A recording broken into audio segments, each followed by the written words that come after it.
Price action trading सीखने के बाद मैं एक कंसिस्टेंटली प्रॉफिटेबल ट्रेडर बन गया। और इसीलिए इस वीडियो में मैं आपको एक ऐसा 3 चरणीय प्रक्रिया बताने वाला हूं जिससे प्राइस एक्शन ट्रेडिंग, जो शुरू में बहुत मुश्किल और कॉम्प्लिकेटेड लगती है, उतनी ही आसान बन जाएगी जितना लूडो खेलना। तो सबसे पहले, प्राइस एक्शन ट्रेडिंग आखिर है क्या? ये एक ऐसी ट्रेडिंग स्ट्रेटेजी है जिसमें हम किसी भी इंडिकेटर का इस्तेमाल नहीं करते, बल्कि सिर्फ प्राइस मूवमेंट को एनालाइज करके ट्रेड करते हैं। इसका मतलब है कि हम मार्केट में प्रॉफिटेबल ट्रेड सेटअप्स को ढूंढने के लिए सपोर्ट और resistance, candlestick patterns, trend lines, supply और डिमांड जोन्स, चार्ट पैटर्न्स जैसी चीजों का इस्तेमाल करते हैं। इन सभी टूल्स का सही कॉम्बिनेशन हमें यह समझने में मदद करता है कि कहां पर बाय करना है और कहां पर सेल। सबसे पहला स्टेप है ट्रेंड और मार्केट स्ट्रक्चर को आइडेंटिफाई करना। उदाहरण के लिए, अगर हम AUD USD चार्ट को देखें तो यहाँ प्राइस लगातार लोअर हाइज और लोअर लोज बना रहा है, जो ये दिखाता है कि मार्केट डाउन ट्रेंड में है। जब मार्केट डाउन ट्रेंड में होता है तो हमें सिर्फ सेल की अपॉर्चुनिटीज को ढूंढना चाहिए, क्योंकि हमेशा ट्रेंड के साथ ट्रेड करना ही सबसे सेफ और प्रॉफिटेबल तरीका होता है। अगर आप ट्रेंड के खिलाफ ट्रेड करते हैं तो आपको कभी भी एक बड़ा लॉस झेलना पड़ सकता है, क्योंकि मार्केट आपको वाइप आउट कर सकता है।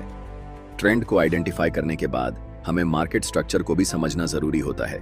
स्ट्रक्चर का मतलब होता है कि मार्केट किस तरीके से मूव कर रहा है, कहां पर बायर्स और सेलर्स एक्टिव हैं और कहां पर प्राइस रिएक्शन दे सकता है। यही स्ट्रक्चर हमें सही एंट्री और एग्जिट पॉइंट्स ढूंढने में मदद करता है।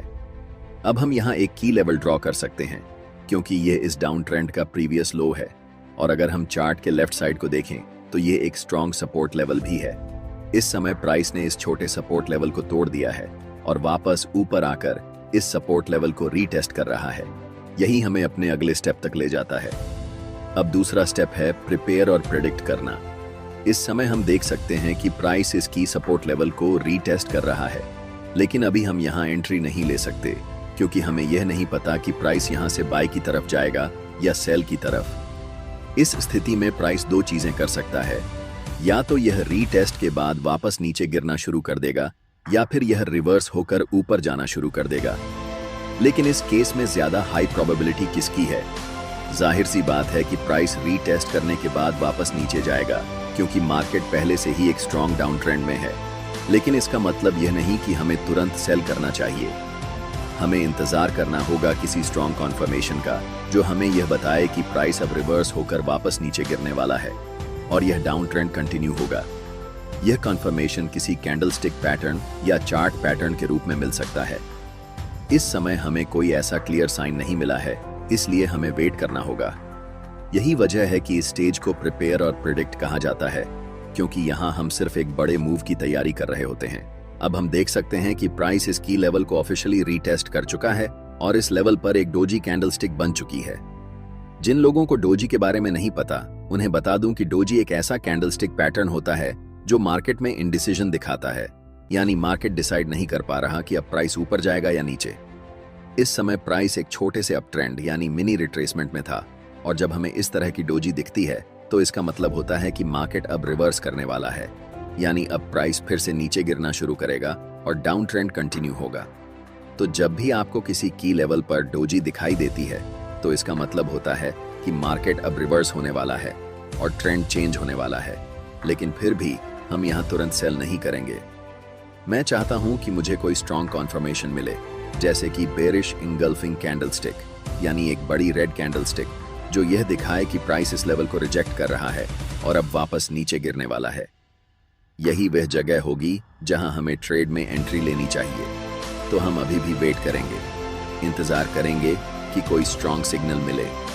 और देखो, बूम, अब हमें एक बड़ी बेरिश इंगल्फिंग कैंडलस्टिक दिख रही है, एक बड़ी मोटी रेड कैंडलस्टिक जो एकदम क्लियर सिग्नल दे रही है कि यहां सेल करना चाहिए। इस की लेवल पर यह कैंडलस्टिक बनने का मतलब है कि प्राइस ने इस लेवल को रिजेक्ट कर दिया है, यानी सेलर्स मार्केट में एक्टिव हो गए हैं और सेलिंग प्रेशर बहुत ज्यादा है। लेकिन अभी हम 4 घंटे के समय फ्रेम पर हैं। अगर मुझे इस ट्रेड में एंट्री लेनी होगी तो मैं 1 घंटे के टाइम फ्रेम पर जाऊंगा। जब हम 1 घंटे के टाइम फ्रेम पर जाते हैं तो हमें दिखता है कि प्राइस ने इस लेवल को एक बार नहीं बल्कि 3 बार रिजेक्ट किया है। पहली बार यहां, दूसरी बार यहां और तीसरी बार यहां। तीसरी बार प्राइस इस लेवल को तोड़ नहीं पाया और ऊपर नहीं जा सका। इसका मतलब क्या हुआ? इसका मतलब यह हुआ कि अब प्राइस गिरने वाला है और इस डाउन ट्रेंड को कंटिन्यू करेगा। अब हमने देखा कि प्राइस ने की लेवल पर एक बेरिश इनगल्फिंग कैंडलस्टिक बनाई है, जो यह दिखाती है कि यहां पर सेलर्स मार्केट में हावी हो गए हैं। यही वह जगह है जहां मैं अपनी सेल पोजीशन लूंगा। यही हमारा तीसरा और आखिरी स्टेप है, ट्रेड में एंट्री लेना। इस समय हमें बिना किसी डाउट के एक्शन लेना है और कॉन्फिडेंट होकर ट्रेड में एंट्री करनी है। मैं यहां सेल पोजीशन लूंगा और अपना स्टॉप लॉस इस की लेवल के ऊपर रखूंगा। ऐसा क्यों? क्योंकि ट्रेडिंग में मार्केट स्ट्रक्चर को समझना बहुत जरूरी होता है। अगर प्राइस यहां से रिवर्स होकर ऊपर जाने लगे तो इसका मतलब है कि मार्केट अब नीचे नहीं गिरेगा बल्कि ऊपर की तरफ जाने वाला है। ऐसे में अगर स्टॉप लॉस सही जगह पर रखा गया हो तो आपका लॉस लिमिटेड रहेगा। अगर ट्रेड हमारे प्लान के अनुसार नहीं चला तो भी हम सिर्फ थोड़ा सा लॉस लेंगे, न कि पूरा अकाउंट उड़ा देंगे। लेकिन ध्यान रखना कि स्टॉप लॉस को बहुत ज्यादा टाइट मत रखना। अगर आप स्टॉप लॉस को बहुत पास रखोगे तो प्राइस एक बार फिर इस लेवल को रीटेस्ट करने के लिए थोड़ा ऊपर जा सकता है और आपको स्टॉप आउट कर देगा। फिर भले ही बाद में प्राइस नीचे गिर ही क्यों ना जाए। इसलिए मैं हमेशा अपने स्टॉप लॉस को थोड़ा ब्रीथिंग रूम देता हूं। अगर हम लेफ्ट साइड को देखें तो प्राइस पहले भी इस लेवल तक गया था और फिर रिवर्स हुआ था। इसी वजह से मैं अपने स्टॉप लॉस को थोड़ा स्पेस दूंगा, ताकि अगर प्राइस फिर से इस लेवल को रीटेस्ट करना चाहे तो मुझे अननेसेसरी स्टॉप आउट ना होना पड़े। अब मैं अपना टेक प्रॉफिट सबसे रीसेंट लो पर रखूंगा। जहां प्राइस आखिरी बार रुका था वहीं पर टेक प्रॉफिट रखना सही होता है, तो मैं इसे इसी लेवल पर रखूंगा और अब देखते हैं कि यह ट्रेड कैसा परफॉर्म करता है। और देखो, आपका टेक प्रॉफिट हिट हो गया, बिल्कुल इसी तरह से। अब अगले ट्रेड पर जाने से पहले मैं चाहता हूं कि आप इस चीज पर ध्यान दें। यहां आप देख सकते हैं कि प्राइस ने एक बहुत लंबा विक बनाया है। इसका क्या मतलब है? इसका मतलब है कि किसी समय पर बायर्स मार्केट में आए और उन्होंने प्राइस को ऊपर धकेल दिया, लेकिन फिर सेलर्स ने वापसी की और प्राइस को नीचे गिरा दिया। अब सोचो, अगर आपने अपना स्टॉप लॉस बहुत ज्यादा टाइट रखा होता, यानी की लेवल से बस कुछ पिप्स ऊपर, तो क्या होता? आपका स्टॉप लॉस हिट हो जाता और आप ट्रेड से बाहर हो जाते, जबकि ट्रेड आपकी प्लान के हिसाब से सही दिशा में जाता। यही कारण है कि आपको हमेशा अपना स्टॉप लॉस सही तरीके से लगाना आना चाहिए। उसे हमेशा थोड़ा ब्रीथिंग रूम देना चाहिए ताकि आप अननेसेसरी स्टॉप आउट ना हो। अब एक और एग्जांपल देखो। एक जरूरी बात, अगर आप चार्ट्स पर मल्टीपल इंडिकेटर्स का उपयोग करते हैं या एक साथ 4-5 चार्ट्स देखते हैं तो आपके पास ट्रेडिंग व्यू का प्रीमियम प्लान होना जरूरी होता है। इसका कॉस्ट 12,000 रुपए पर ईयर है। अगर आप ट्रेडिंग व्यू का सब्सक्रिप्शन फ्री में चाहते हैं तो आप अपना डीमैट अकाउंट शाम को ट्रेडिंग ऐप में खोल सकते हैं। अपने ट्रेडिंग को इंप्रूव करने के लिए सैमको में स्विच करें। सैमको आपकी ट्रेडिंग हिस्ट्री का एनालिसिस करके आपको आपकी गलतियों के बारे में बताता है, जिन्हें जानकर आप अपनी ट्रेडिंग को और बेहतर बना सकते हैं। एक ही प्लेटफॉर्म पर सभी एसेट क्लास में ट्रेड कर सकते हैं, जिसमें कमोडिटी डेरिवेटिव्स और करेंसी डेरिवेटिव्स भी शामिल हैं। यहाँ अकाउंट ओपनिंग फ्री है और पहले साल के लिए अकाउंट मेंटेनेंस भी फ्री है। म्यूचुअल फंड और आईपीओ में कोई कमीशन नहीं है। बाकी सभी एसेट क्लास में ट्रेड करने पर केवल 20 रुपए पर ऑर्डर ब्रोकरेज लिया जाता है और यहाँ कोई भी हिडन चार्ज नहीं है। 1000 से ज्यादा स्टॉक्स पर 4 गुना लेवरेज मिलता है, जिसे आप लाइफ टाइम तक होल्ड कर सकते हैं। यहाँ पर आपको ट्रेडिंग व्यू का प्रीमियम वर्जन मिलता है, जहाँ आप मल्टी चार्ट लेआउट और 50 से भी ज्यादा इंडिकेटर्स का इस्तेमाल कर सकते हैं और चार्ट्स पर ही बाइंग और सेलिंग के ऑर्डर प्लेस कर सकते हैं। साथ साथ अपने स्टॉप लॉस और टारगेट को भी मैनेज कर सकते हैं। अगर आप डिस्क्रिप्शन में दिए गए लिंक से सैमको ब्रोकर ज्वाइन करते हैं तो आपको सीबी से रजिस्टर्ड एडवाइजर द्वारा दी गई रियल टाइम ट्रेडिंग एडवाइस बिल्कुल फ्री मिलेगी। इस समय प्राइस एक मेजर की लेवल पर है। मैंने इस लेवल को क्यों मार्क किया?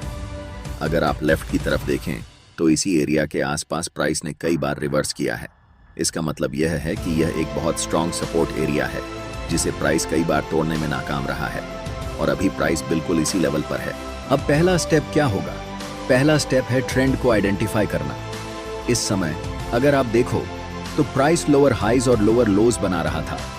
इसका मतलब यह है कि प्राइस डाउन ट्रेंड में था, लेकिन अभी हम एक बहुत स्ट्रॉन्ग सपोर्ट लेवल पर हैं और यहां से प्राइस के रिवर्स होने और ऊपर जाने की अच्छी संभावना है। लेकिन मैं चाहता हूं कि आप इस चीज पर ध्यान दें।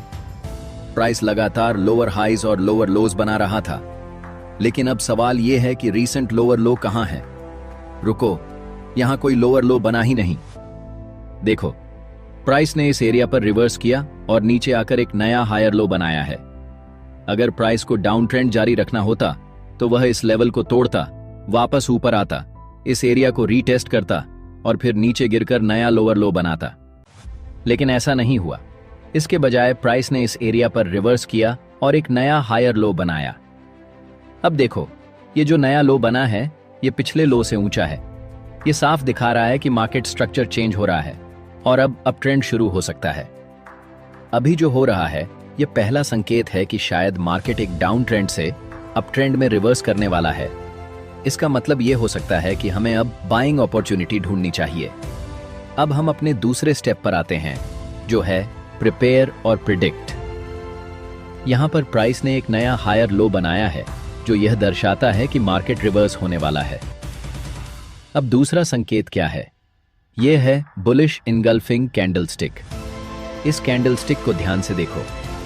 यह एक बड़ी और मजबूत ग्रीन कैंडलस्टिक है जो दिखा रही है कि मार्केट में बायर्स की ताकत काफी ज्यादा है। जब इस तरह की कैंडलस्टिक बनती है तो इसका मतलब होता है कि बाइंग प्रेशर बढ़ रहा है। इसी वजह से यह हमारे लिए एक अच्छा एंट्री पॉइंट हो सकता है। इसलिए मैं यहां बाय पोजीशन में एंटर करूंगा और अपना स्टॉप लॉस पिछले हायर लो से कुछ पिप्स नीचे रखूंगा। अब टेक प्रॉफिट कहां रखना चाहिए? हमेशा लेफ्ट की तरफ देखो और देखो कि प्राइस आखिरी बार कहां रुका था। जब मैंने लेफ्ट की तरफ देखा तो मुझे एक बहुत स्ट्रॉन्ग रेजिस्टेंस एरिया दिखा। जब भी प्राइस इस लेवल पर पहुंचा उसने बार बार रिवर्सल लिया, जिससे यह एक बहुत मजबूत रेजिस्टेंस बन गया। इसलिए मैं अपना टेक प्रॉफिट इसी रेजिस्टेंस लेवल पर रखूंगा। अब देखते हैं कि यह ट्रेड कैसा परफॉर्म करता है।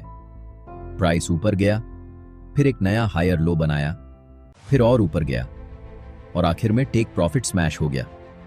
हम चैंपियन हैं। हाँ, यह एक बहुत ही सफल ट्रेड था।